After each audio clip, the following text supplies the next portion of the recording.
estaremos predicando hoy vestidura de rey y corazón de siervo. Vestidura de rey y corazón de siervo.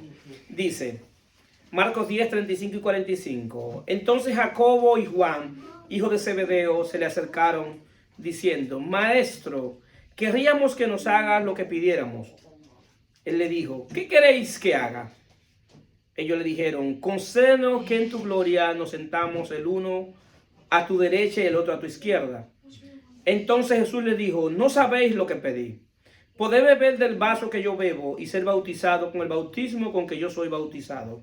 Ellos le dijeron: ¿podemos? Jesús le dijo: a la verdad, del vaso que yo bebo beberéis, y con el bautismo con que yo soy bautizado seréis bautizados. Pero el sentarnos a mi derecha y a mi izquierda no es mío darlo, sino a aquellos quienes están preparados. Cuando lo oyeron los 10, comenzaron a enojarse contra Jacobo y Juan. Mas Jesús, llamándole, le dijo: ¿sabéis lo que son tenidos por gobernantes de las naciones? Se enseñorean de ellas, y sus grandes ejercen sobre ellos potestad. Pero no será así entre vosotros, sino que el que quiera hacerse grande entre vosotros será vuestro servidor.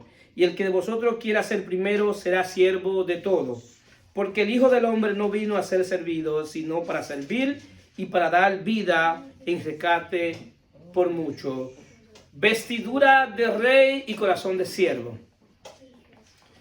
Si nosotros vemos este título de esta prédica, nos daremos cuenta que solamente el Señor Jesucristo podríamos calificar lo que tenía vestidura de rey y corazón de siervo.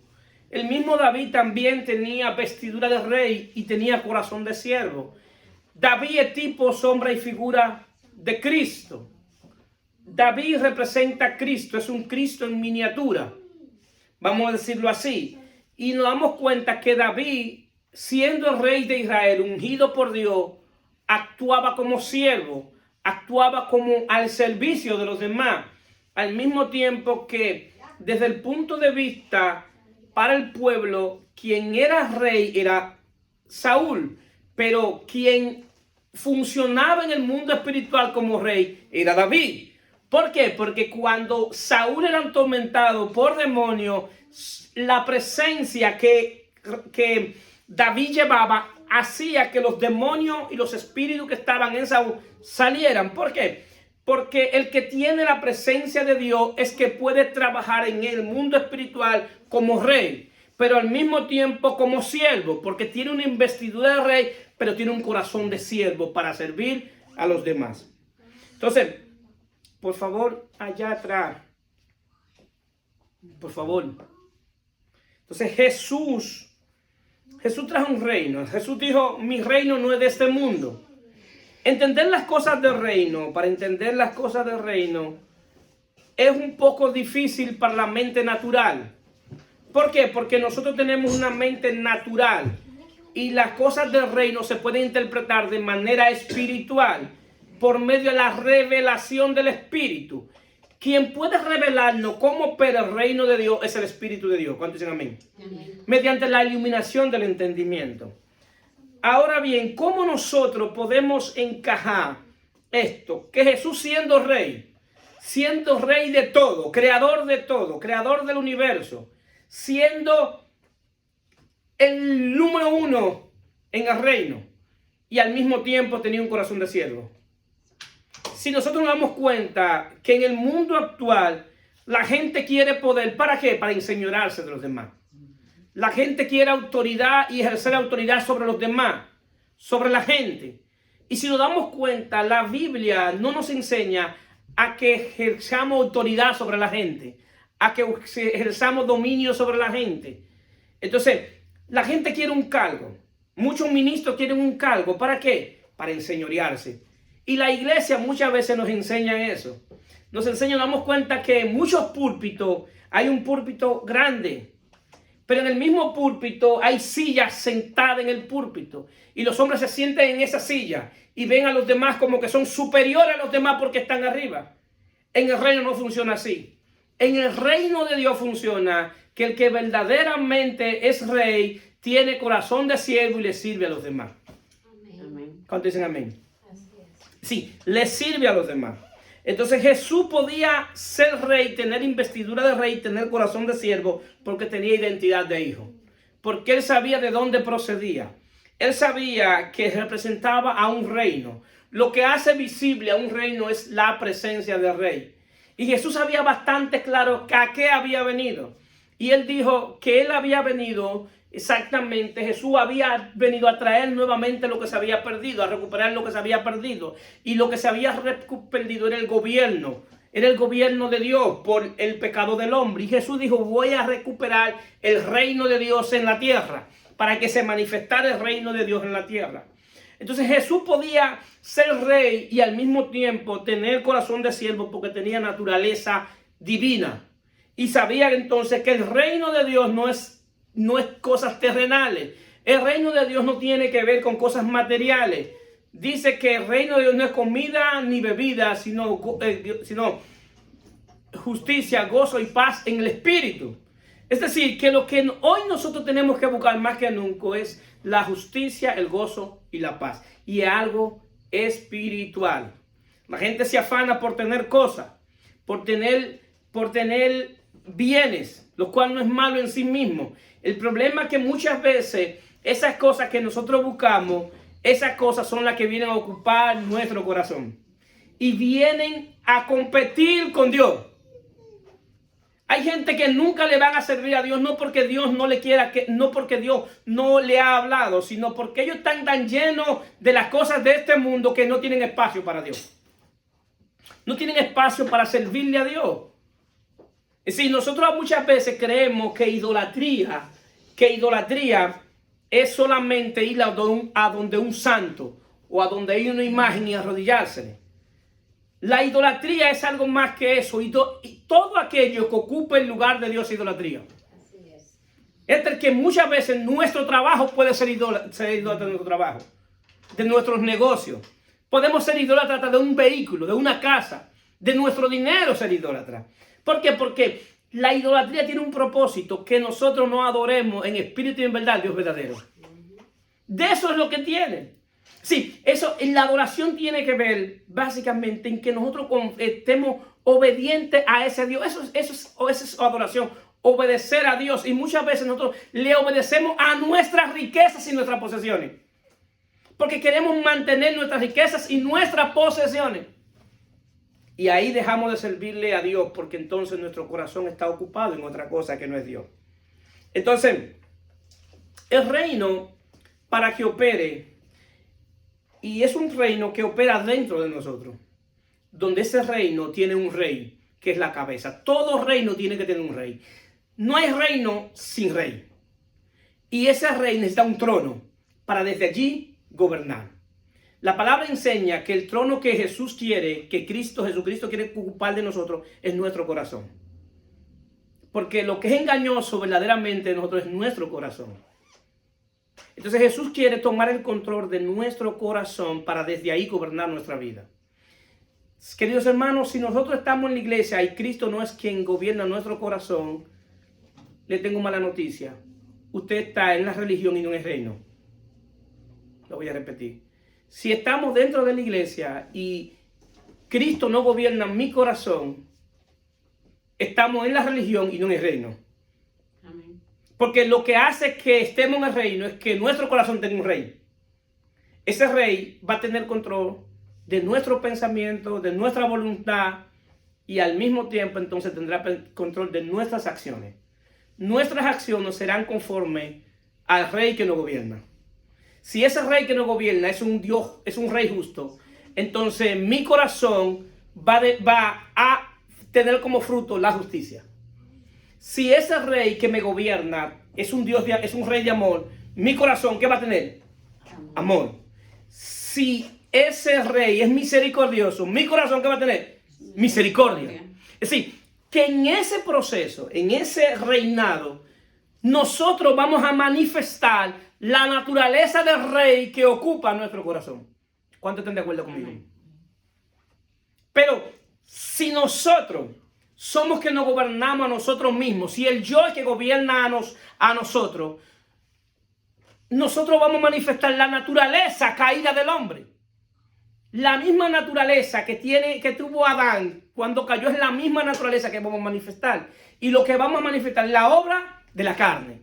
¿Por qué? Porque quien no gobierna es el viejo hombre. Entonces, Cristo, ¿qué es lo que quiere?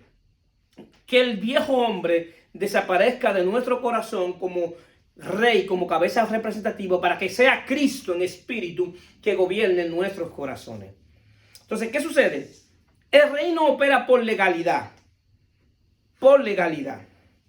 Es decir, que para que nadie puede ser miembro de un reino, o usted es ciudadano del reino o no es nada.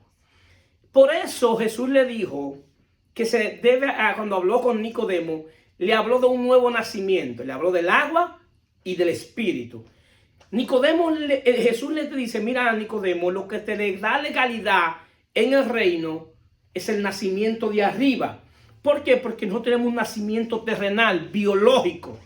Todos nacimos de una madre. Y ese es el nacimiento natural, lo que se llama el nacimiento de abajo. Pero Jesús le está diciendo, Nicodemo, para entrar al reino de Dios, tú tienes que tener un nacimiento de arriba. El nacimiento que solamente Dios lo puede dar.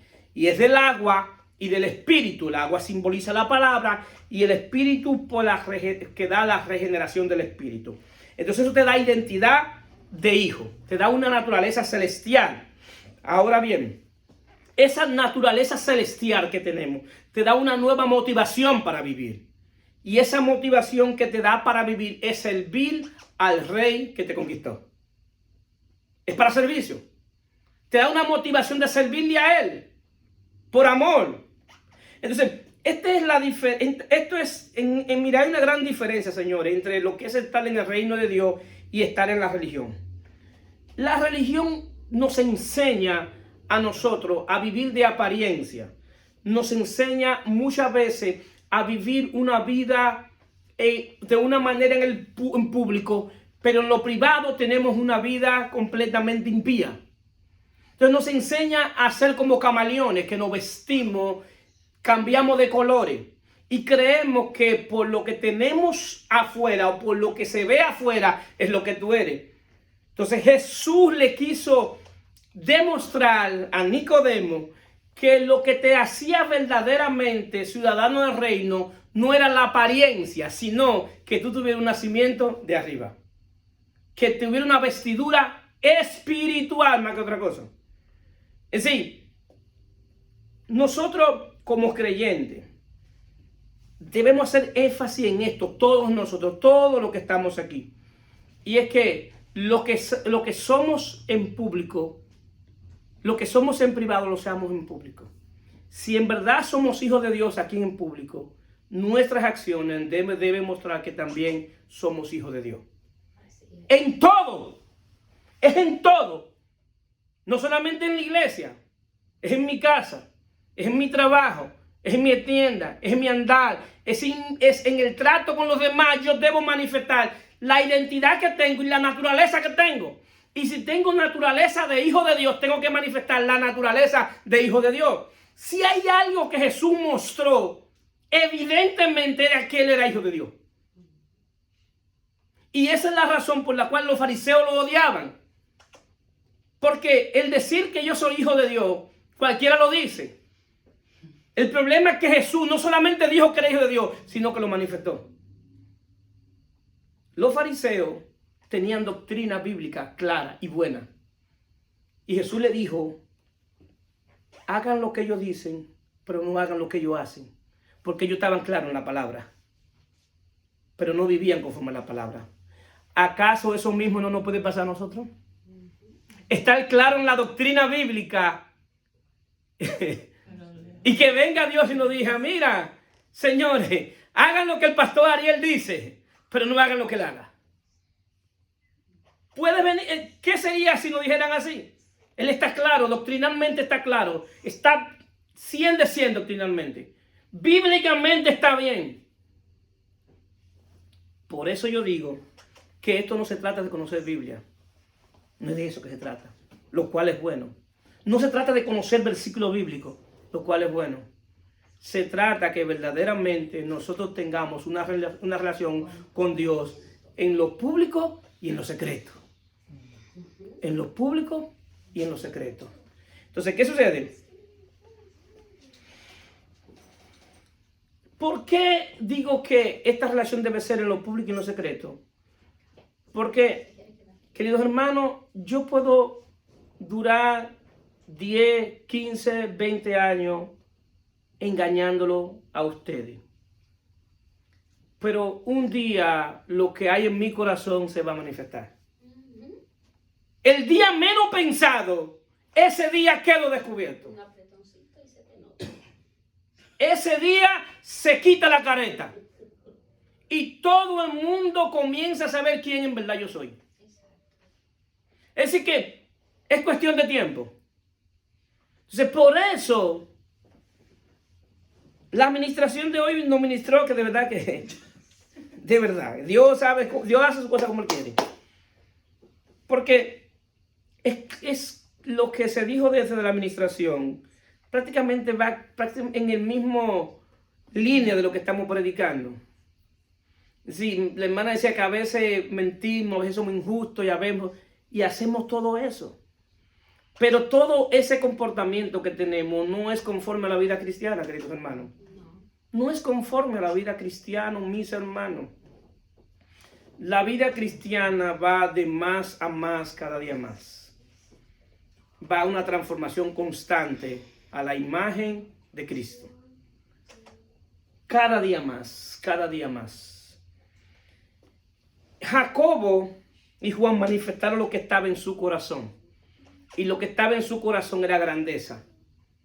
Ellos querían ser exaltados y ser grandes delante de los demás. Y miren qué problema le trajo esa manifestación del corazón de esos dos a Jesús. Porque los demás se pusieron guapos con ellos, se molestaron con ellos. ¿O ustedes creen que eso no fue una crisis en el ministerio para Jesús, que Jesús tuvo que resolver? Porque nuestras acciones, señores, aunque no lo entendamos, nuestras acciones impías, nuestra manifestación oculta de nuestros corazones van a afectar a los demás. Porque no solamente es a mí que me va a afectar, no solamente va a quitarme la careta, no solamente me va a afectar a mí, también a alguien yo voy a afectar con mi manifestación impía. A alguien yo voy a ofender. Yo voy a hacer que alguien se aleje de Dios, porque entonces la gente sabe que nosotros somos quien traemos el reino de Dios a la tierra. La gente sabe que quien hace visible al Dios invisible es la iglesia. Y si nosotros como iglesia no le mostramos a la gente que Dios es real y que Cristo habita en nosotros, la gente no nos va a creer. Porque hay gente que va a creer más por nuestras acciones que por nuestra palabra.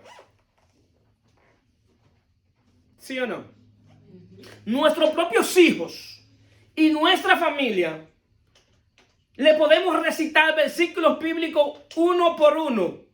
Y si nuestro comportamiento no es conforme a lo que decimos que sabemos, no nos van a creer, porque van a decir, tú sabes palabras, pero ¿por qué no cambia? Entonces ese Dios que tú sirves no cambia. Ese Dios no cambia, porque si tú sabes Biblia y no te ha cambiado, ¿qué será de mí que no sé Biblia? Por eso nuestras acciones van a hablar más que nuestras palabras. Yo estoy de acuerdo que oremos por nuestros hijos. Y debemos cada día, nosotros como sacerdotes de la gracia, cada vez que nos hincamos a orar, intercedemos por nuestros hijos. Y es legal en el mundo espiritual. Y cada vez que nosotros oramos por nuestros hijos, le ponemos una cobertura sobre ellos, porque somos sacerdotes de la gracia. Y lo que hace un sacerdote es cubrir. Nosotros cubrimos a nuestros hijos, porque estamos en Cristo. Y cada vez que oramos, debemos orar por ellos. Y muchas veces nuestros hijos no le sirven a Dios y oramos, Señor, tráelo a camino, que es legítimo y es bueno que lo oremos, que esa oración. Pero yo creo que antes de orarle a que Dios lo traiga al camino, es mostrarle a ellos que Cristo habita en nosotros, para que ellos crean, para que ellos puedan hacer una diferencia entre lo que éramos antes, cuando no estábamos en Cristo, y lo que somos hoy, que estamos en Cristo. Porque las personas que están más cerca de nosotros, lo que van a darle evidencia que en verdad Dios transforma. Si no es el que está en China ni en Japón, es el que está cerca, el que convive conmigo. Es ese que va a dar cuenta, que va a decir, Cristo habita en él. Cristo habita en ella. Es un hombre de Dios y es una mujer de Dios. Hay un antes y un después. ¿Por qué? Porque la obra de nuestro corazón va a quedar manifiesta. Hoy, mañana, pasado, 1 año, 2 años, va a quedar manifiesto. No hay nada oculto que no sea manifiesto. Entonces, ¿qué sucede? Queridos hermanos, nosotros tenemos que saber que la obra redentora de Cristo sin el Espíritu Santo no es posible. Nosotros tenemos que hacer una parte entre lo que es la obra del Cristo encarnado en la cruz, que murió por nuestros pecados, que es el Cristo encarnado, y la obra que hace hoy el Espíritu de Cristo glorificado. Sí, lo hemos explicado eso. Ya Cristo jamás volverá a una cruz, ¿verdad que no? Ya en cuanto a Dios, Dios terminó con esa obra. Porque usted nunca más volverá a ver a Cristo en una cruz. Y esa obra pasó hace 2000 años. Usted nunca más volverá a ver a Cristo sepultándolo, ¿verdad que no? Ni volverá nunca más a ver a Cristo siendo resucitado. En cuanto a Dios, esa obra terminó. Entonces, en el nuevo pacto inicia otra obra de Cristo, otro ministerio, otro oficio. Y es el oficio de que el Espíritu de Dios ahora va a obrar ¿dónde? Dentro de nosotros. Es decir, una cosa es la obra externa de Cristo y otra cosa es la obra interna de Cristo. Yo puedo creer y estar claro creyendo en lo que Cristo hizo externamente, pero no permitir que el Espíritu de Dios haga la obra interna. Y déjeme decirle algo, queridos hermanos. La salvación que es en Cristo Jesús tiene 2 fases. Vamos a decirlo así. Es creer lo que hizo fuera, pero al mismo tiempo es creer lo que Él hace dentro. Y esa es la área donde nosotros vamos a decir, que no sé si sería bien decirlo, debemos colaborar. Y es la fase donde yo debo rendirme al señorío de Cristo. Y verlo a Él como mi amo y nosotros como su siervo. Entonces, ¿qué sucede? Nicodemo conocía la obra externa de Dios bastante bien. Porque Nicodemo no estaba tan lejos de la verdad. Nicodemo estaba en crisis y quería ir donde Jesús. Y él sabía las obras que Dios hace. Porque cuando él llega donde Jesús, lo primero que le dice entrando, vino donde Jesús de noche y le dijo: Rabí, sabemos que ha venido de Dios como maestro. Sabemos que ha venido de Dios como maestro. Porque nadie puede hacer estas señales que tú haces si Dios no está contigo, con él. Si yo sé que Dios está contigo. En términos de investidura real, en términos espirituales, los judíos sabían cuando alguien era ungido por Dios. Y Nicodemo dijo: tú estás ungido por Dios. Porque lo que tú estás haciendo, solamente alguien que sea ungido por Dios lo puede hacer. Entonces, ¿qué pasa? Nicodemo, ¿qué hizo? Que vio la investidura y la unción de Jesús. Estaba viendo el envase. Estaba viendo a Jesús por fuera. Y estaba creyendo que el reino de Dios, tú lo ves por fuera. Y lo que Jesús quiere decirle: Nicodemo, de cierta manera tú estás viendo el envase, pero yo quiero que tú veas no lo que está fuera de mí. Yo quiero que tú veas lo que está dentro de mí. Por eso le dice que debe nacer del agua y del espíritu para ser transformado. Jesús le estaba diciendo: yo soy un hombre normal como tú me ves, pero en términos espirituales hay algo más poderoso que tú tienes que ver. Y para eso tú tienes que nacer de nuevo. Eso mismo nos pasa a nosotros, queridos hermanos. Nosotros podemos ver grandes iglesias con grandes músicos, gloria a Dios por eso. Grandes templos, gloria a Dios por eso. Todo eso, gloria a Dios. Y estaremos viendo solamente por fuera.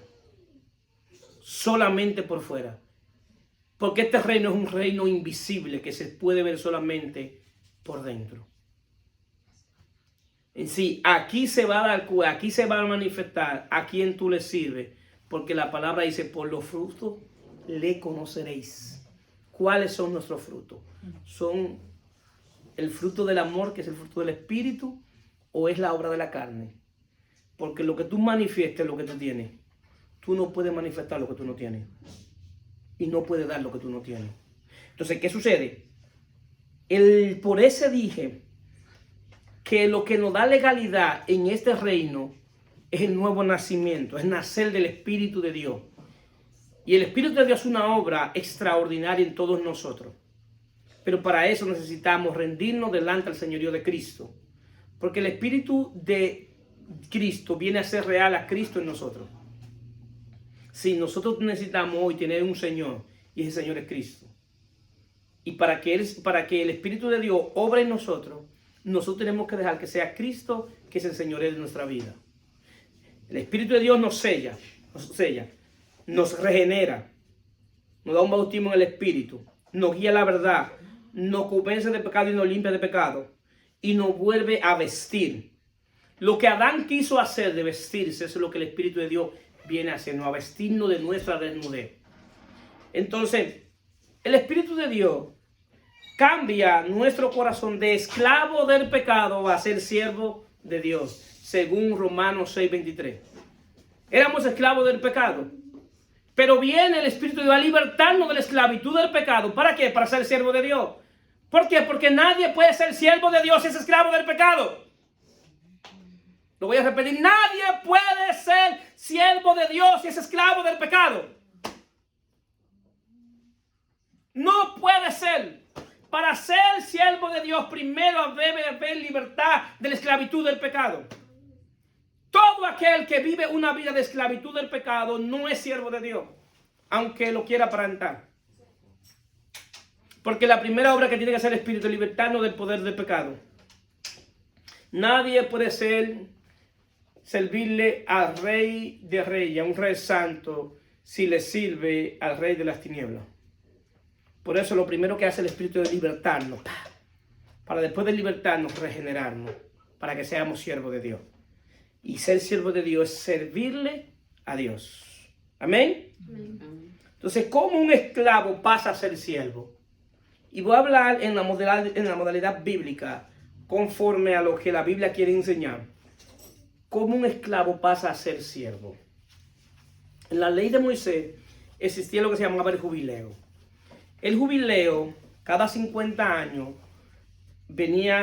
se manifestaba, basado en la ley, Dios le hacía una visitación a ellos. En ese año ellos no podían sembrar la tierra. Ese año las deudas todas quedaban saldadas. Ese año los esclavos volvían a ser libres. Porque era el año de jubileo, cada 50 años en Israel. ¿Qué pasa? Cuando ese esclavo quedaba libre, tenía que irse, porque quedaba libre. Pero cuando tú eras esclavo, y al ser libre bajo la ley, pero ese amo que tú tenías te había tratado bien, no había abusado de ti, no te había maltratado, te daba alimentación. Entonces, en vez de tú irte a la libertad afuera, tú ibas donde el amo y hacía un pacto con el amo. Te decía que tú te ibas a quedar en la casa, ya no como esclavo, sino como siervo. Y se le ponía un aretico aquí. Y todo el mundo sabía que ese amo era un amo bueno, tenía buena reputación, porque sus esclavos no querían estar lejos de él, querían estar cerca de él, porque esos esclavos habían visto la bondad de su amo para con ellos. Queridos hermanos, eso mismo fue lo que hizo Cristo con nosotros. Que nos libertó y nos dijo, lo voy a libertar en la cruz. Y hoy lo dejo libre. Váyanse a hacer lo que ustedes quieran. Pero cuando tú ves la bondad de Dios para con nosotros, que aún siendo nosotros pecadores, Cristo murió por nosotros. Ese corazón de esclavo tiene que convertirse en un corazón de siervo, de decirle, no, yo no me quiero ir lejos de ti, yo quiero estar cerca de ti porque tú eres un amo bueno. Amén, así es. Y yo quiero servirte. Yo quiero servirte por amor. Yo quiero servirte porque te conozco. Yo quiero servirte porque sé que tú eres bueno. Yo quiero servirte porque sé que tú eres fiel.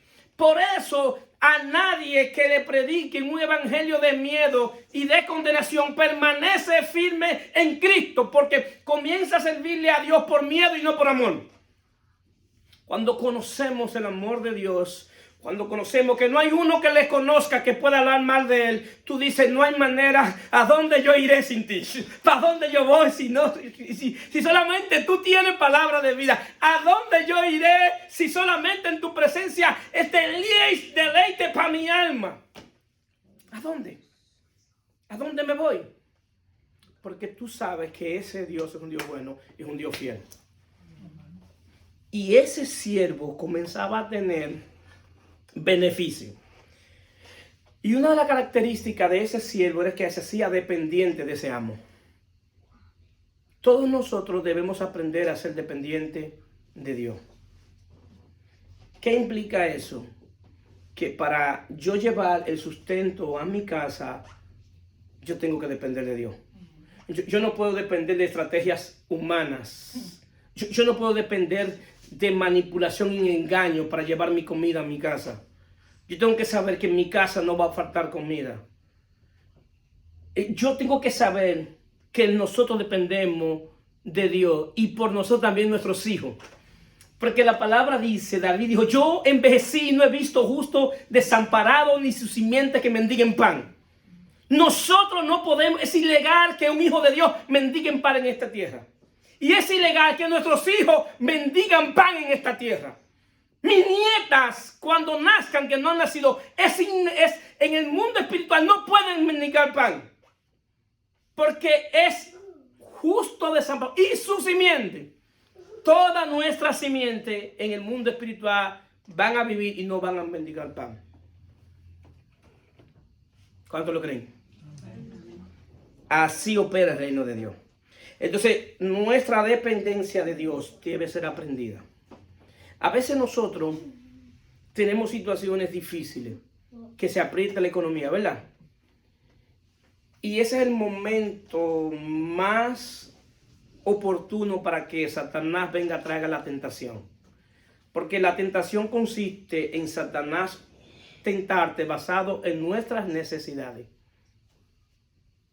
Satanás no tienta basado en nuestras necesidades. Y ahí él trae la estrategia de cómo obtener dinero para suplir la necesidad. Entonces, nosotros debemos aprender a depender de Dios. Entonces, ¿qué sucede? El siervo le sirve a Dios por gratitud. Y cuando tiene un don, lo pone al servicio de la iglesia. No se aprovecha de ese don. ¿Qué leímos hoy? ¿Cuánta gente se aprovecha del don que tiene para obtener beneficio? Y los dones, es increíble cómo son los dones de Dios. Que los dones no son para nosotros, son para servicio del cuerpo de Cristo. Pablo tenía el don de sanidad, ¿verdad? Y hasta resucitó un muerto, porque resucitó a Eutico. Y lo resucitó. Y Pablo le ponía la mano a la gente y se sanaba. Sin embargo, él se enfermó y no pudo usar el don que tenía para sanarse a sí mismo. ¿Qué implica eso? Que lo que Dios te da no es para ti, ni para sacar el beneficio de eso. Es para el cuerpo de Cristo. Es para servirle a los otros. Entonces, el siervo sirve por amor y no se aprovecha de sus dones. Sirve por fidelidad, se hace fiel. Le es fiel a Dios. Lo principal que nosotros tenemos que iniciar con la fidelidad es por la fidelidad a Dios. Sí, es a Dios. De ahí esa es la raíz que nace. Es a Dios. No es un hombre. Sí, yo tengo que serle fiel a Dios y después a los demás. Pero estoy seguro que si soy fiel a Dios, seré fiel con los demás, pero es allá arriba que inicia, es a Él. Entonces, nosotros tenemos que cada día más hacer un compromiso con nosotros mismos de serle fiel a Dios. En el reino, si nosotros damos cuenta, cuando inicia la iglesia primitiva, y esta es otra parte, que es parte de la fidelidad, decía que nadie tenía nada en común, que ninguno tenía necesidad. ¿Por qué? Porque el que tenía un pan lo compartía con nosotros. El que tenía, vamos a decir, un jugo lo compartía con nosotros. El que tenía una capa la compartía con nosotros. Así opera el reino de Dios, que lo que nosotros tenemos que ponerlo al servicio del reino. Lo que se necesite en el reino, nuestras posibilidades y nuestros bienes debemos ponerlo a participar del reino. ¿Quién de nosotros podemos ver que está en necesidad? ¿A quién podemos ayudar? Eso es reino de Dios, queridos hermanos. Eso es amor. Y esa es la manifestación del amor de Dios. Porque si yo digo que amo a Dios y no amo a mi hermano, si yo digo que amo a Dios que no lo veo, ¿cómo yo puedo decir que amo a un hermano? La mejor manifestación de que yo amo a Dios es cuando amo a mis hermanos. Esa es la evidencia de que yo amo a Dios, cuando amo a mis hermanos. Si no, lo demás es aguaje, en buen español. Pero cuando amamos a Dios, amamos a nuestros hermanos. Y eso implica que le servimos. Eso implica que no nos aprovechamos de Él. Eso implica que no lo extorsionamos. Eso implica que andamos en justicia delante de Dios. Eso implica que no nos aprovechamos de nuestra posición, porque quizás yo puedo estar en mejor posición que un hermano que no está en buena posición y por mi posición aprovecharme de él. Eso no es conforme a la filosofía del reino de Dios. Eso no es conforme a la filosofía del reino de Dios. Implica que si yo tengo una empresa como tengo, Dios sea la gloria, el que trabaja conmigo tiene que ser participante de lo que yo gano en ese negocio. Porque cuando yo obtenga dinero y participo a mis empleados de mi ganancia, en esa misma manera estoy trabajando en justicia.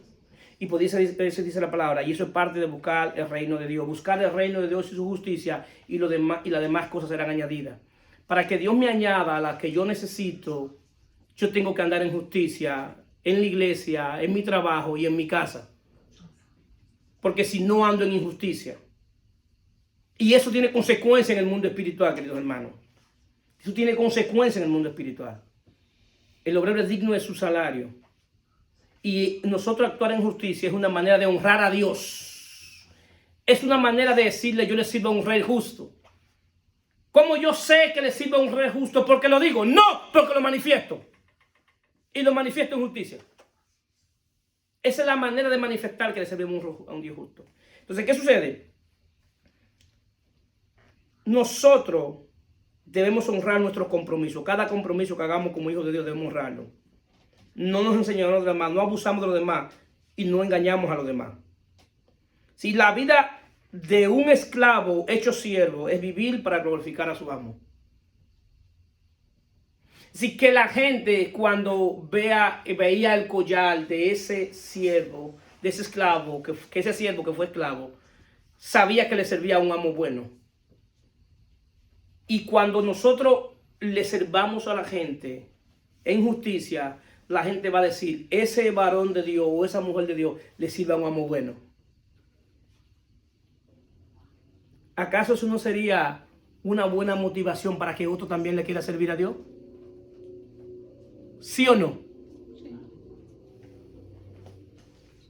Entonces, ¿qué sucede? La vida de un ciudadano del reino es vivir para glorificar al rey. Esa es la vida del ciudadano del reino. Glorificar al rey. Si nosotros damos cuenta, cuando la reina de Saba fue a ver a Salomón, ¿qué fue lo que le llamó la atención? Dos cosas: la sabiduría de Salomón y la condición en que vivían los que trabajaban en el palacio. Esos sacerdotes, cómo vestían, la servidumbre de Salomón, cómo andaba. Y eso fue lo que le llamó la atención a ella. Sabiduría de Salomón y cómo vivían los ciudadanos de ese reino. Es decir, que la gente va a ver la sabiduría de Dios en nosotros, pero también va a ver qué clase de rey le servimos. Cuando nos vean a nosotros y vean los que están cerca de nosotros. Entonces, ¿qué sucede? Porque nuestra vida debe ser para vivir, para glorificar al rey. 2 Corintios 5:15 dice, y por todo murió para los que viven, ya no vivan para sí, sino para aquel que murió y resucitó por ellos. Lo voy a repetir. Y por todo murió para los que viven, ya no vivan para sí, sino para aquel que murió y resucitó por ellos. Si nosotros que estamos aquí no vivimos para Él, yo no entiendo qué es lo que hemos entendido del Evangelio. Yo no sé qué es lo que han entendido. Y si nosotros los que estamos aquí a partir de hoy no vivimos para Cristo, no vivimos para Él, tenemos que decir, yo tengo que arrepentirme y comenzar a vivir para Dios. Porque yo pensé que estaba en Cristo, pero no, yo no estaba en Cristo, yo estaba muy lejos de Cristo. Porque por naturaleza, al saber lo que Cristo hizo por nosotros, saber que nos hizo participantes de su naturaleza divina, hoy todo mi ser debe estar al servicio de Él. Todo mi ser, todo mi ser. Porque para los que viven ya no vean para sí, sino para Él. Entonces, hoy es un buen día, un buen dominicano para que nos arrepintamos. Nos arrepintamos. No estoy diciendo que se arrepientan ustedes, todos. Para ser siervo de Cristo, según Pablo en Gálatas 1:10, pues busco ahora el favor de los hombres, el favor de Dios, o el de Dios, o trato de agradar a los hombres, pues si todavía agrado a los hombres, no sería siervo de Cristo.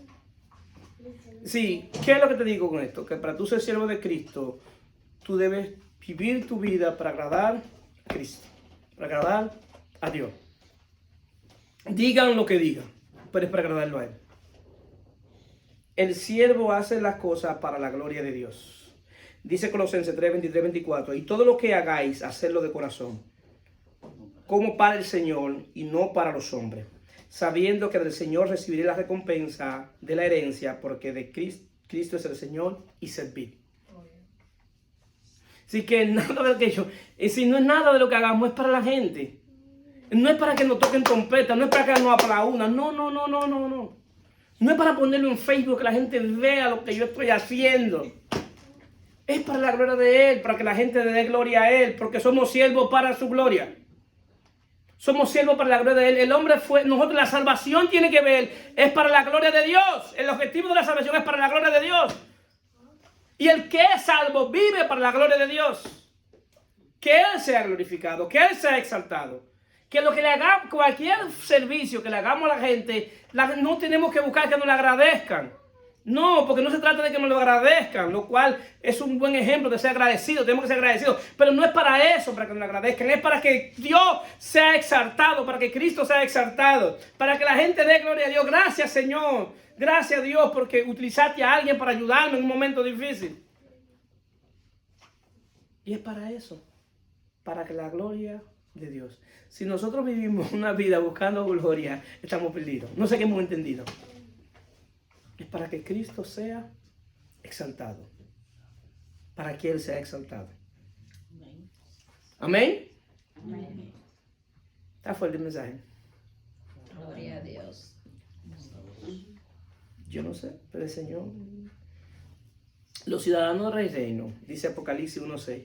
Y nos hizo reyes y sacerdotes para Dios su Padre. A Él sea la gloria e imperio por los siglos de los siglos. Amén. Si nos hizo reyes y sacerdotes. Un rey tiene una investidura espiritual.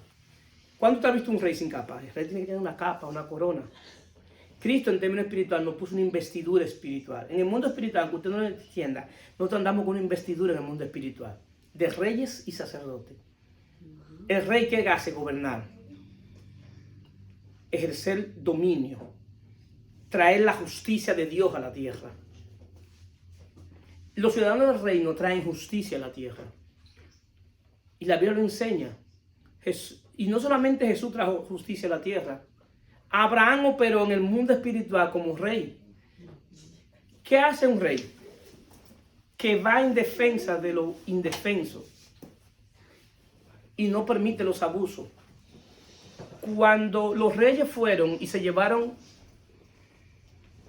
la gente de donde estaba lo que hizo Abraham, fue a buscarlo, fue a establecer el orden de Dios, porque Abraham sabía que eso era injusticia, que se llevaran niños y ancianos y mujeres, y fue un rescate, porque Abraham conocía los códigos del reino. Y como hizo justicia, se le apareció Melquisedec, rey de justicia, rey de Salem. Y cuando Abraham le da el diezmo y los diezmos de todo el botín que conquistó, Melquisedec le da las pan y vino, la cena del Señor.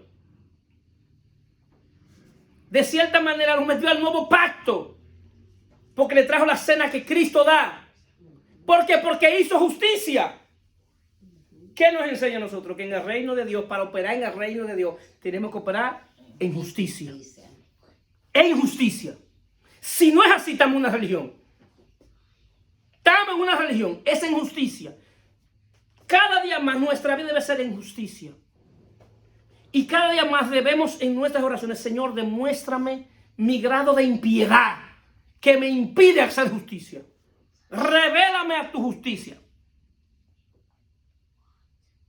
David es extraordinario. David en uno de los salmos, no me recuerdo lo que le dice: Señor, júzgame tú conforme a tu justicia. Yo creo que David ese día te vio tanto borracho, pues yo no le diría: Dios mío, júzgame conforme a tu justicia, ¿no? Porque la justicia de Dios, el Señor tiene un carácter fuerte. Lo que pasa es que nosotros decimos a veces que conocemos a Dios y estamos muy lejos de quién es Dios. El Señor tiene un carácter muy, pero muy fuerte. Muy fuerte. Pero yo no me atrevería a decir eso. Yo no me atrevería a decir eso. Señor, júzgame tú conforme a tu justicia. Pero David conocía algo que había aprendido en el mundo espiritual, que así mismo como Dios es justo y es duro, también tiene mucha misericordia. Y cuando nosotros nos humillamos y reconocemos nuestra condición, Dios tiene misericordia. Dios tiene misericordia. Cuando reconocemos que estamos mal, Dios tiene misericordia.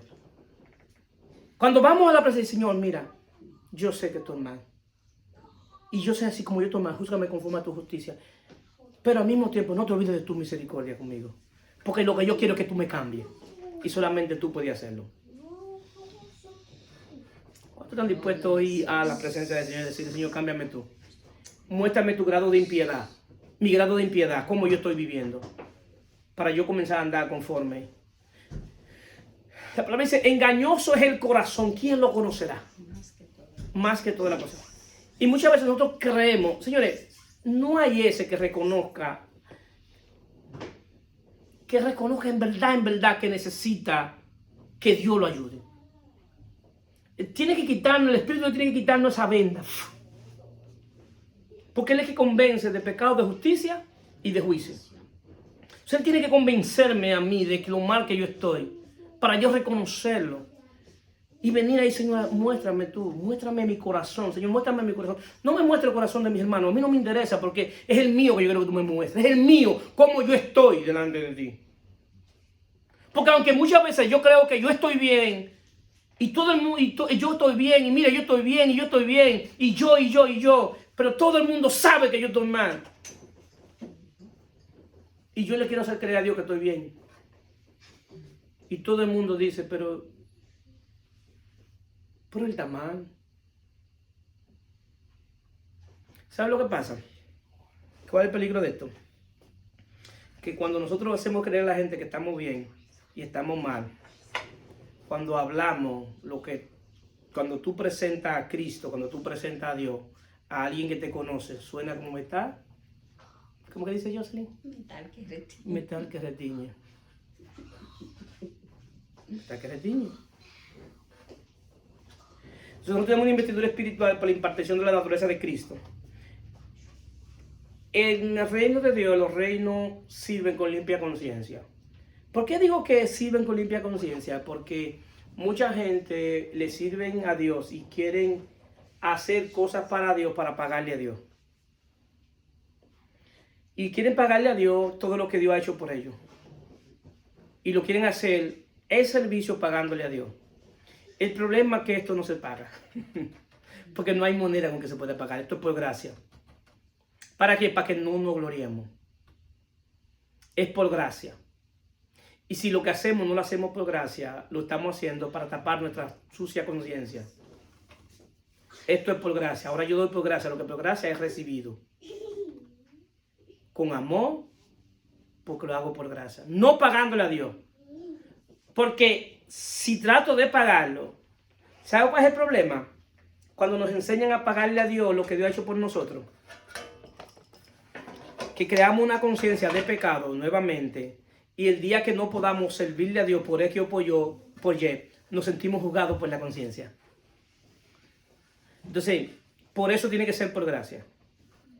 Lo que recibimos por gracia, ahora lo ofrecemos por gracia. No pagándole a Dios, porque esto es por gracia. No hay manera de pagarlo. Ni Él nos pide que nos pague, que le paguemos. Por eso cuando nos hizo libre, cuando nos libertó, nos dejó libre. ¿Para qué? Para que nosotros en amor conscientemente dedicamos servirle a Dios. Se pueden poner de pie.